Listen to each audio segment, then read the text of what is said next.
Hello guys, welcome back to our channel. എല്ലാവർക്കും നമ്മുടെ പുതിയ വീഡിയോയിലേക്ക് സ്വാഗതം. ആദ്യമായിട്ട് കാണുന്നവരാണെങ്കിൽ ഒന്ന് സബ്സ്ക്രൈബ് ചെയ്ത് കൂടിക്കോണേ.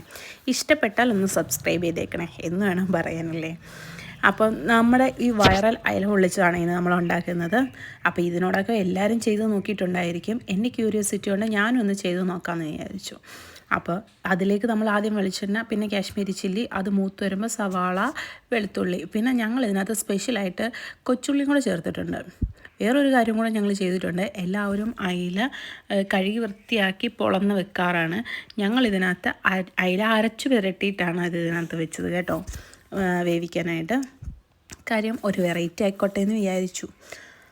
ഇപ്പോൾ അയിലക്കൊക്കെ എല്ലായിടും വില കുറവാണല്ലോ ഗൈസ്. നിങ്ങളുടെ അവിടെയൊക്കെ വലിയ വിലയാണോ? ഇവിടെ 100 രൂപയുള്ളൂ ഒരു കിലോയ്ക്ക്. അപ്പോൾ ഇങ്ങനെ ഒന്ന് പൊള്ളിച്ച് പരീക്ഷിക്കാമെന്ന് വിചാരിച്ചു. കാര്യം മീനിപ്പോൾ കിട്ടുന്നുണ്ടല്ലോ, അല്ലെങ്കിൽ അമ്മ എന്നെ ശരിയാക്കും. പിന്നെ ഞങ്ങളിതാ കൊച്ചുള്ളിയൊക്കെ ഇട്ടു, കറിവേപ്പിലയൊക്കെ ഇട്ടു. പിന്നെ ഇതിനകത്ത് മെയിൻ ഇൻഗ്രീഡിയൻസ് നമ്മുടെ വാളംപുളി പൊഴിഞ്ഞതെന്ന് പറഞ്ഞല്ലേ, പിഴിഞ്ഞതും കൂടെ ഒഴിച്ചിട്ട് എനിക്ക് പേടിയുണ്ടായിരുന്നു ഇതൊക്കെ ഒഴിച്ച് കഴിയുമ്പോൾ ഇത് ടേസ്റ്റ് ഉണ്ടാകുമോ, എങ്ങനെ ഇരിക്കും എന്നൊക്കെ ഒരു പേടിയുണ്ടായിരുന്നു. പക്ഷേ കഴിച്ചു നോക്കിയിട്ട് സൂപ്പർ ടേസ്റ്റ് കേട്ടോ. ആ പുളി ഒഴിച്ചതാണ് മെയിൻ ഹൈലൈറ്റ് ആയിട്ടുള്ള ടേസ്റ്റ്. അത് തിന്നുമ്പോൾ തന്നെ ഒരു പ്രത്യേക ടേസ്റ്റ് ഉണ്ട് ആ പുളിയുടെയൊക്കെ. നമ്മളിവിടെ ഇങ്ങനെ വളംപുളി ഒഴിച്ച് മീൻ കറി വെച്ചിട്ടില്ലല്ലോ, മീൻ വറുത്തിട്ടോ ഒന്നുമില്ലല്ലോ. തിരുവനന്തപുരം സൈഡിലൊക്കെ വെക്കുമെന്ന് തോന്നുന്നത്. ഞങ്ങളിവിടെയൊക്കെ ആലപ്പുഴ സൈഡിലെല്ലാം കുടംപുളിയുടെ പരിപാടിയാണ്. അത് കാരണം എനിക്ക് ടേസ്റ്റ് എല്ലാവർക്കും ഇഷ്ടപ്പെടുമോ എന്നൊക്കെയുള്ളൊരു പേടിയുണ്ടായിരുന്നു. പക്ഷേ അവസാനം ഇത് നല്ല ടേസ്റ്റ് ഉണ്ടായിരുന്നു കേട്ടോ. നമ്മളിത് അടച്ചു വെക്കുമ്പം തന്നെ അതിൽ നിന്നുള്ള വെള്ളമൊക്കെ ഇറങ്ങിയിട്ട് അതിൽ നന്നായിട്ട് മുരിയുകയും വേഗമൊക്കെ ചെയ്യും കേട്ടോ. അങ്ങനത്തെ പേടിയൊക്കെ എനിക്കുണ്ടായിരുന്നു. കാര്യം ഫസ്റ്റ് ടൈം ചെയ്ത് നോക്കുന്നതല്ലേ, അത് കാരണം. പക്ഷെ നമ്മുടെ അയില പൊടിഞ്ഞു പോയിട്ടുണ്ടായിരുന്നു ഗൈസ്. അങ്ങനെ ഒരു പ്രശ്നം ഉണ്ടായിരുന്നു.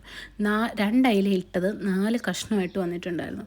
അതൊഴിച്ചാൽ നമ്മുടെ അയില സൂപ്പർ ടേസ്റ്റ് ആയിരുന്നു. ഭംഗി നോക്കരുത് ഗൈസ്, ബാക്കി ഞങ്ങളുടെ അയില നല്ല ടേസ്റ്റ് ഉള്ളതായിരുന്നു കേട്ടോ. പിന്നെ ഞങ്ങളെല്ലാവരും കൂടി സാലഡൊക്കെ കട്ട് ചെയ്തു, അത് കഴിച്ചു. അപ്പോൾ നിങ്ങളും ഇതുണ്ടാക്കി നോക്കണം കേട്ടോ, നല്ല ടേസ്റ്റാണ്. എന്നെപ്പോലെ ഫസ്റ്റ് ചെയ്യുമ്പോൾ പേടിയുള്ളവരാണെങ്കിൽ നിങ്ങൾ പേടിക്കേണ്ട കാര്യമില്ല കേട്ടോ. നല്ല ടേസ്റ്റാണ് കേട്ടോ. നല്ല പുളിയൊക്കെ നല്ല ഒരു കഴിക്കുമ്പോൾ ആ പുളിയുടെയൊക്കെ ഒരു ടേസ്റ്റ് നല്ല ടേസ്റ്റാണ്. എനിക്ക് ആദ്യം നല്ല പേടിയുണ്ടായിരുന്നു. കാര്യം നമ്മൾ ഈ വാളംപുളിയൊക്കെ ഉപയോഗിച്ചിട്ട് കഴിച്ചിട്ടില്ലാത്തതുകൊണ്ടാണ്. അപ്പം ടാറ്റാ ബൈ ബൈ ഗൈസ്. വേറെ വീഡിയോ ആയിട്ട് പിന്നെ കാണാം.